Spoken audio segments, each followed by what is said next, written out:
ስሙት። እንደው እባካችሁ ባይደንቃችሁ እንኳን አታቃሉት፣ ባይገርማችሁ እንኳን አታርክሱት። በጣም ነው የሚደንቀው። በሰማይ ላይ አውጥቶ ትወልጅኛለሽ ብሎ ሹክ ብሎ መናገር የሚችለው ክርስቶስ መልአኩን ልኮ መሬት ላይ ያወረደው ለምን ይመስላችኋል?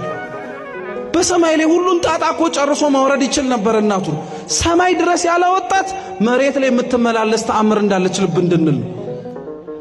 በእጆቹ የነካው እንጨት ሕይወት ከሰጠ፣ የተሰቀለበት መስቀል ሕይወት ከሰጠ፣ እሷ ሕይወት ላትሰጥ ነው? እሷ ታሪክ ላትቀይር ነው? እሷ ሕይወት ላታስተካክል ነው? አረ በትንሹ አትገምቷት። እሷ መንግሥተ ሰማያት ታስገባለች። ስሟ እኮ መርህ ለመንግሥተ ሰማያት እኮ ነው። ሌሎችም ጻድቃን በምልጃቸው ያስገባሉ እኮ። ተው ክርስቲያኖች፣ ተራ በሆነ ነገር ላይ ጊዜያችሁን አታባክኑ። እውነት የቤተ ክርስቲያናችንን ንጹሕ የሆነውን ትምህርት ቁጭ ብለን እንስማ።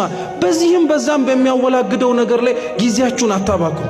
እርግጥ ነው ቀና የሆነ መልስ መስማት፣ የቤተ ክርስቲያኑን ትምህርት ማዳመጥ ግድ ነው።